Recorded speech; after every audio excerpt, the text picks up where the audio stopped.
ಜನಾರ್ದನ್ ರೆಡ್ಡಿ ಅವರು ಸುದ್ದಿಗೋಷ್ಠಿಯಲ್ಲಿ ಆಡ್ತಾ ಇರುವಂತ ಮಾತುಗಳು ಆಗ್ತಾ ಇರೋ ರಾಜಕೀಯ ಬೆಳವಣಿಗೆಗೆ ತುಪ್ಪ ಸುರಿದಿರೋ ಹಾಗಿದೆ.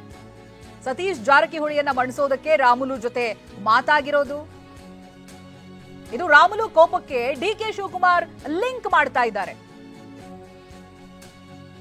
ಹಾಗಾದ್ರೆ ಹೇಗಾದ್ರೂ ಸತೀಶನ್ನ ಮಣಿಸೋದಕ್ಕೆ ಶ್ರೀರಾಮುಲುರನ್ನ ಕರೀತಿದ್ದಾರೆ, ಹೀಗಂತ ಹೊಸ ಬಾಂಬ್ ಸಿಡಿಸಿದ್ದಾರೆ ಜನಾರ್ದನ್ ರೆಡ್ಡಿ.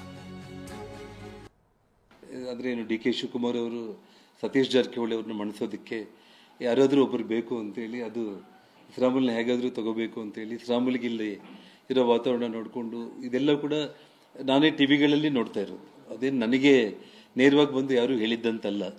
ನಾನು ಹೇಳ್ತಾ ಇರೋದೇನೆಂದರೆ, ನೀವು ಇರಬೇಕಾ ಬಿಡಬೇಕಾ ಅದು ನಿನಗೆ ಮತ್ತು ಪಕ್ಷಕ್ಕೆ ಬಿಟ್ಟಿದ್ದು. ಇದು ಜನಾರ್ದನ್ ರೆಡ್ಡಿ ವಿಚಾರ ಅಲ್ಲ, ಇದು ಅಲ್ಲ ನಾನು ಹೇಳ್ತಾ ಇರೋದು, ನನ್ನ ವಿಚಾರ ಅಲ್ಲ. ಅದು ನಿನ್ನ ಮನಸ್ಸಿಗೆ ಏನು ತೋಚುತ್ತೆ, ಏನು ಅನ್ನುತ್ತೆ, ಇರಬೇಕಾ ಅಥವಾ ಕಾಂಗ್ರೆಸ್ಗೆ ಹೋಗ್ತೀರಾ, ಇನ್ನೊಂದಕ್ಕೆ ಹೋಗ್ತೀರಾ, ಇನ್ನೊಂದು ಯಾವ ವಿಚಾರ ಏನನ್ನೋದು ಅದು ನಿನಗೆ ಬಿಟ್ಟಿತ್ತು. ಯಾಕಂದರೆ ಅದು ವ್ಯಕ್ತಿ ಸ್ವಾತಂತ್ರ್ಯ ಅನ್ನೋದು ಇರುತ್ತೆ. ಆದರೆ ಹೋಗ್ತಾ ಹೋಗ್ತಾ 40 ವರ್ಷಗಳ ಕಾಲ ಜನಾರ್ದನ್ ರೆಡ್ಡಿ ಮಾಡಿದ್ದೆಲ್ಲದನ್ನು ಕೂಡ ಬೂದಿಯಲ್ಲಿ ಆಗ್ಬಿಟ್ಟು ನೇರವಾಗಿ ನನ್ನ ಮೇಲೆ ಆರೋಪ ಮಾಡಿ ಹೋಗ್ತಾ ಇರುವಂಥದ್ದು. ನಾನು ಕೊನೆಗೆ ಹೇಳೋದಂದ್ರೆ ಇಷ್ಟೇ, ಭಗವಂತನ ಮುಂದೆ ಹೋಗಿ.